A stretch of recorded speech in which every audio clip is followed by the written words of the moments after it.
علی پرویز ملک صاحب ہمارے ساتھ موجود ہیں. Thank you so much for joining me on the programme.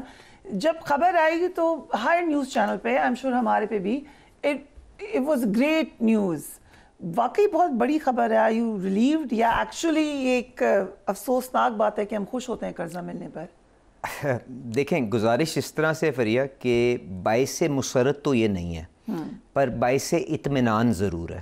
کیونکہ جو ہم نے 70 سال کے اندر جس طرح سے اپنے نظام کو چلایا ہے، اس کے بعد شاید ہم اتنے ولنریبل ہو گئے ہیں کہ اگر آئی ایم ایف کا یہ لون اور یہ فریم ورک ہم طے نہ کر پاتے تو شاید جو اس کے بعد بھونچال آنا تھا اس کے لیے ہم تیار نہیں تھے. اور ہم نے ابھی، آپ جانتی ہیں، چند مہینے 1-2 سال پہلے ہم نے دنیا کے اس نظام کو چیلنج کر کے اس کا نتیجہ بھی دیکھا ہوا ہے، اور اس کی ایک بے پناہ قیمت ہمارے ایک عام آدمی نے مہنگائی کی شکل کے اندر، جب وہ 40% کے اوپر مہنگائی چلی گئی، آپ کی اشیاء کی قیمتوں کے اوپر ٹیکس لگانا پڑا، آپ کی اشیاء کی شارٹیجز ہونا شروع ہو گئیں، آپ کے اندر جو، آپ کے ملک کے اندر جو ذخائر تھے وہ اس حد تک نچلی سطح کے اوپر آگے کہ 8-8 10-10 ہزار کنٹینر آپ کے سمندر کے ساحل کے اوپر کھڑے ہوتے تھے اور آپ وہ ایلسیاں ریٹائر نہیں کر سکتے تھے.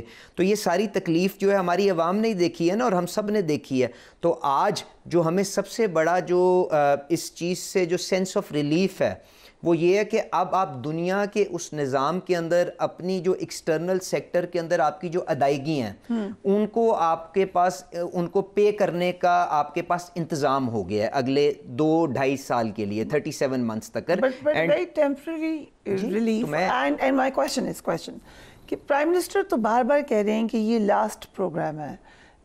جو آپ نے نشاندہی کی ہے یا مختلف اینالسٹ سے بات کر لیں، اس سے لگتا نہیں ہے کہ یہ لاسٹ پروگرام ہوگا. گزارش یہ ہے کہ آپ کا جو ترقی کا سفر ہے نا، جس کی طرف آپ اشارہ کر رہی ہیں، اور ایسی ترقی نہیں جو عمران خان صاحب ہمیں دے کے گئے یا ہم نے پچھلی ہر حکومت نے اس طرح کی ترقی چھوڑی کہ جس طرح ہی اگلی حکومت آتی تھی اس کو بھاگ کے پاس آئی ایم ایف کے پاس جانا پڑتا تھا، کیونکہ وہ ساری کی ساری جو کنزمپشن ڈریون آپ کی گروتھ تھی اور وہ دھڑم سے منہ پہ گرتی تھی جب آپ کے پاس حکومت چینج ہوتی تھی. تو آپ نے تو آپ سے بحث، میں تو 70 سال کی بات کر رہا ہوں. دیکھیں، میں آئی ایم ناٹ اپورشننگ رسپانسبلٹی، ہم سب نے پاکستان کو 70 سال میں یہاں پہ پہنچایا ہے نا. اب گزارش یہ ہے کہ اگر آپ نے اپنی ترقی کو، اگر آپ نے پائیدار بنانا ہے، جس کو آپ کہتے ہیں سسٹینیبل بنانا ہے، اگر آپ نے اپنی ترقی کو جامع بنانا ہے، انکلوسیو بنانا ہے کہ صرف آپ کی تنخواہ کے اندر اضافہ نہ ہو، آپ کے کیمرہ مین کی زندگی بھی بہتر ہو، اگر ہم نے اس قسم کی ترقی دینی ہے اس ملک کو، تو آپ کو اصلاحات کے ذریعے ہی آپ وہ کام کر سکتے ہیں. پر انفارچونیٹلی اور فارچونیٹلی جتنی معیشت میں نے پڑھی ہے، آپ کی گروتھ کا سفر سٹیبلائزیشن کے ذریعے ہی گزرے گا. جب آپ کی معیشت میں سانس اور آکسیجن نہ آ رہی ہو تو آپ اس پہ مریض کو، اپنے کسی ایتھلیٹ کو بھگا نہیں سکتے. تو ہم نے سٹیبلائزیشن اچیو کی، آئی ایم ایف پروگرام کے ساتھ آپ نے اس کو پرماننس، اس کو اینکر کیا. اب آپ کے پاس یہ ونڈو موجود ہے کہ آپ اپنی اصلاحات کے ذریعے اپنے فرسودہ نظام کو توڑ کے جدید نظام لے کے آئیں اور آپ ایک پائیدار اور ایک جامع ترقی کی طرف موو کریں. اس کے اوپر کیا کام ہو رہا ہے؟ میں اس پر ڈیٹیل میں جانا چاہتی ہوں اصلاحات پہ، پر اس سے پہلے کوئکلی، کیونکہ آپ نے ہی کہا تھا منی بجٹ کا، غالباً ایک پروگرام میں کہا تھا، کل آئی ایم ایف کے $7 ارب کا معاہدہ ہوا، کل ہی ایف بی آئی کی طرف سے منی بجٹ آنے کی تردید کر دی گئی ہے. So what's happening? جی دیکھیں، منی بجٹ، پہلی بات یہ، نہ میں نے کہا نہ کسی نے اس کی تردید کی.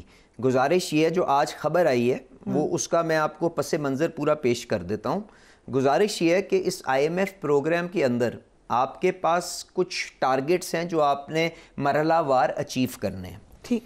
تو آپ جب وہ ٹارگٹس اچیو نہیں کریں گے تو اس کے کانسیکوینسز ہوں گے، کیونکہ آپ نے یہ جو معاشی استحکام ہے اس کے فریم ورک کو کمپرومائز نہیں کرنا. تو جو میں نے بات کی تھی، جس کو کسی اور طریقے سے پیش کیا گیا، وہ یہ تھی کہ اگر ہمیں چوز کرنا پڑتا ہے to remain in the I M F framework اور to impose new revenue measures, تو مائی ووٹ وڈ بی کہ جی ہم آئی ایم ایف کو کسی طرح جیپٹائز نہ کریں، اور اس کے لیے جو بھی ہوگا کرنا پڑے گا. آج تک تو وہ مرحلہ آیا ہی نہیں ہے, کیونکہ ابھی تو آپ کا پہلا کوارٹر اختتام پہ نہیں گیا. پہلا کوارٹر آپ کا اختتام ہوگا منڈے ٹیوزڈے کو, تو اس کے بعد وہ نمبر آئیں گے. اس کے بعد اگلا کوارٹر پورا آپ کے سامنے پڑا ہے, کیونکہ آئی ایم ایف کا ریویو سائیکل 6 مہینے کا ہے. تو اس کے بعد منی بجٹ ہوگا یا نہیں ہوگا وہ تو ہماری کارکردگی پہ ہے نا. اور اگر کارکردگی میں کوئی کمی ہوئی تو آپ کو آئی ایم ایف کے ساتھ بیٹھ کے یا تو ویور لینا پڑے گا, یا ان سے کہنا پڑے گا کہ جو ڈیفیسٹ ہمارا 6 مہینے میں ریونیو کا آ رہا ہے اس کو اگلے 6 مہینے میں لوڈ کر کے سال کا وہ ٹارگٹ رکھ لیں, یا آپ کو ان سے کہنا پڑے گا کہ جی ٹارگٹ کم کر دیں یا ہم یہ ایڈیشنل ریونیو میجرز لیں گے. So it is all about maths. یہ کوئی میری خواہش یا آپ کی خواہش نہیں ہے. مجھے کوئی خوشی تو نہیں ہوگی کہ میں اپنی عوام کے اوپر اور ٹیکس لگاؤں گا. شہباز شریف صاحب کو کوئی خوشی تو نہیں. دیکھیں میں نے آپ سے گزارش کر رہا ہوں کہ ابھی تو پیسہ ابھی پہلی قسط آئی نہیں ہے. جب پرفارمنس ریویو شروع ہوگی, جب نمبرز آئیں گے, جب مانیٹرنگ ہوگی, تو اس کے بعد ہم ان سے بات کریں گے نا, مشاورت کے ساتھ جو بھی کرنا ہوگا. تو دس whole question is premature. میں آپ سے اتنی گزارش کروں. So we cannot rule it out. یہ کہہ دیتے ہیں. وہ تو جی absolutely, because ہمیں اپنی کارکردگی کو ایف بی آر میں بہتر کرنا ہے. اگر ہم نے جو 2600 ارب کا تقریباً ٹیکس ہم نے پہلے کوارٹر میں اکٹھا کرنا ہے, ہم اس کو پورا کریں گے تو بالکل کوئی خدشہ نہیں ہوگا. اگر کوئی گیپ ہوگا تو ہمیں جو اگلے کوارٹر کے اندر جو آپ نے تقریباً 3000 ارب سے زیادہ کا ٹیکس اکٹھا کرنا ہے, اس کے ساتھ یہ ڈیفیسٹ بھی کور کرنا پڑے گا. اگر وہ ڈیفیسٹ کور ہو جائے گا then there is no risk for additional measures. But اگر وہ نہیں ہوگا اور آئی ایم ایف آپ کو اس کی معافی نہیں دیتا یا اس کی ری ایلوکیشن نہیں دیتا, تو you will have to do whatever it takes to meet that deficit. ابھی اس پہ نظر ڈالتے ہیں پروگرام کی شرائط پہ 37 منتھس کے اندر 3600 ارب تک ریونیو بڑھانا ہے. نہیں 37 منتھس میں نہیں, آپ نے یہ پہلے سال کے اندر جو آپ کا ریونیو کا ٹارگٹ ہے وہ تقریباً 3500 ارب سے بڑھانا ہے. یہ سو کیسے how you going to do that? اب آپ پہلی بات تو فریہ جنرل پرسیپشن یہی ہے کہ عوام کے لیے مزید مشکلات آنے جا رہی ہیں. عوام کے لیے مشکلات تو جو میرے خیال سے جس سے وہ گزر چکے ہیں اس سے تو کچھ بھی بہتر ہوگا, کیونکہ 40% کی جو مہنگائی ہے نا, اگر آپ کسی سے پوچھیں تو سب سے برا جو ٹیکس یا کوئی ایسا بوجھ جو عوام کے اوپر ہو سکتا ہے وہ یہ ہے کہ مہنگائی کی شکل کے اندر اس کی ہر اشیاء مہنگی ہو رہی ہو, اس کی تنخواہ وہیں پہ قائم ہو اور وہ چیزیں خریدنے کی قوت کھوتا جائے. تو آج جی آج ویلکم ٹو پاکستان بالکل ٹھیک ہے, بٹ آلسو اپریشیٹ کہ وہ 40% سے 9.5% پچھلے مہینے آ گئی, اس مہینے 7.5% کے اوپر جا رہی ہے.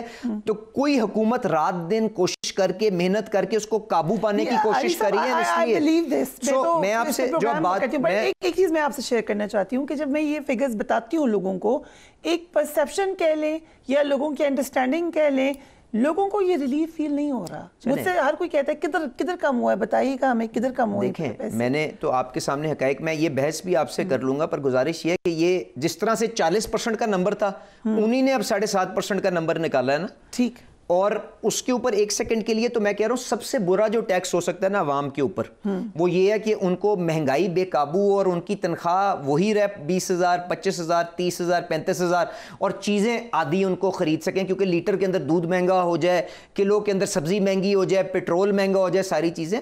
تو اس کو جب آپ کنٹرول کریں گے تو لوگوں کو خود بخود ہی ریلیف آہستہ آہستہ سیپ ان کرنا شروع ہو جائے گا. میں کوئی یہ نہیں کہہ رہا کہ دودھ اور شہد کی نہریں بہنا شروع ہو جائیں گی, پر حالات بہتری کی طرف آ جائیں گے. اب اس کے بعد جو آپ نے ٹیکس میجرز کی بات کی کہ کس طرح سے آپ 3,500 ارب کو بڑھانے جا رہے ہیں. دیکھیں ایک تو فریہ یہ 3,500 کا ارب کا جو ایڈیشنل ٹیکس آپ نے اکٹھا کرنا ہے, یہ پاکستان کی تاریخ میں پہلی دفعہ ہوگا کہ کوئی حکومت اتنی بڑی انکریز ایک سال کے اندر اٹیمپٹ کرے گی, اور وہ اپنی خوشی سے نہیں کرے گی. وہ آئی ایم ایف کے ساتھ جو نیگوسیشن میں انہوں نے معیار طے کیا ہے اس معیار پہ پورا آنے کے لیے کرے گی. تو ہمیں بھی پتہ ہے اٹ از اے چیلنج. تو ہمارے پاس کیا آپشن تھی کہ ہم ہاتھ کھڑا کر کے آئی ایم ایف سے لڑ جھگڑ کے سائڈ پہ بیٹھ جاتے اور اسی طرح سری لنکا کی طرف ملک کو لے جاتے, یا ان کے ساتھ جس حد تک پیار محبت سے آپ نیگوشیٹ کر سکتے تھے کر کے ٹارگٹ طے کرتے اور اب اس کی طرف کوشش کرتے. تو ہم نے اس کے لیے ریونیو میجرز بھی لیے ہیں, جس میں سے ایک چیز جس کی آہو پکار آپ نے بہت سنی ہوگی, لاکھوں روپے لینے والے جو ہمارے سکلڈ پروفیشنلز ہیں ان کے اوپر ٹیکس کا بوجھ بڑھا. تو اس کے ساتھ ساتھ میں آپ سے صرف گزارش کروں گا, اس 3,500 ارب کے اندر سے ہماری خواہش تھی کہ نہ صرف آپ کے لیے ٹیکس کا بوجھ نہ بڑھے, بلکہ جو ہمارا جو ایک منیمم ویج کی تنخواہ لیتا ہے, جو 50,000 روپے مہینے تنخواہ کماتا ہے, اس کو تحفظ دے سکیں. تو ہم نے منیمم ویج کو بھی پروٹیکٹ کیا کہ آپ کی اس کے اوپر کوئی انکریز نہ ہے. پھر اس کے بعد اگر کوئی آدمی جو تقریباً 60-70 ہزار روپے کی مہینے کی تنخواہ لیتا ہے, اس کے ٹیکس کا بوجھ جو ہے تقریباً 1,000 روپے مہینے کو بڑھایا. تو ہم نے منیمائز کیا. ہم چاہتے تھے یہ بھی نہ ہو آپ کے لیے جو ہمارے پہ پریشر تھا کہ اور ریٹ بڑھایا جائے, ہم نے اس کو بھی انسولیٹ کیا. صرف 10% کا سرچارج لگایا جو ہائیسٹ سلیب کے اوپر ہے. اور یہ سارا کچھ کر کے بھی ہم نے جو 3,500 ارب میں سے جو ایڈیشنل ٹیکس تنخواہ دار طبقے کے اوپر ڈالا نا, وہ صرف 70-75 ارب کا ہے. اور شہباز شریف صاحب کی ہدایت ہے کہ جب آپ ٹارگٹ میٹ کرتے ہیں تو اس کو بھی واپس کریں, کیونکہ ہم نہیں چاہتے کہ ہمارے ملک سے ٹیلنٹڈ لوگ دبئی کی طرف جانا شروع ہوں. بٹ ہم نے اس کو منیمائز کرنے کی کوشش کی and we will revert back. اب جو آپ کہہ رہی ہیں کہ باقی کی اماؤنٹ آپ نے کس طرح پوری کرنی ہے, تو فریہ ہماری کوشش یہ ہے کہ جو ان ٹیکسڈ اینڈ انڈر ٹیکسڈ جو سیکٹرز ہیں, دیکھیں اب ان ٹیکسڈ میں ہماری معیشت کے چند ایسے حصے ہیں جن کے اوپر کوئی ٹیکس کا بوجھ نہیں ہے. میں اس کی مثال آپ کو دے سکتا ہوں زراعت کی شکل کے اندر کہ ایگریکلچر جو ہے, آلدو it is a provincial subject, وہ 20% تقریباً ہماری معیشت کا حصہ ہے. ٹیکس جو ہمارے لیے اکٹھا کرتا ہے اس کا 1% کا بھی حصہ نہیں ہے. تو اس دفعہ پہلی دفعہ وزیر اعظم شہباز شریف صاحب اور IMF اور وزیر خزانہ کی مشاورت کے ساتھ سارے صوبائی وزیر اعلیٰ کو اس چیز پہ راضی کیا گیا ہے کہ اگلے سال سے 2025 سے ہم زراعت کے اوپر بھی چھوٹے کاشتکاروں کو تحفظ دے کے ان پہ بھی ٹیکس لگائیں گے. اور یہ نہیں کہ اگر آپ کی فصل کا نقصان سیلاب سے ہو گیا تو آپ کے اوپر بوجھ آئے گا. جس طرح سے کاروبار میں آمدنی اور اخراجات کا اکاؤنٹ بنتا ہے, منافع کے اوپر ٹیکس لگتا ہے, سیم سسٹم کے اوپر زراعت کو بھی لے کے جائیں گے.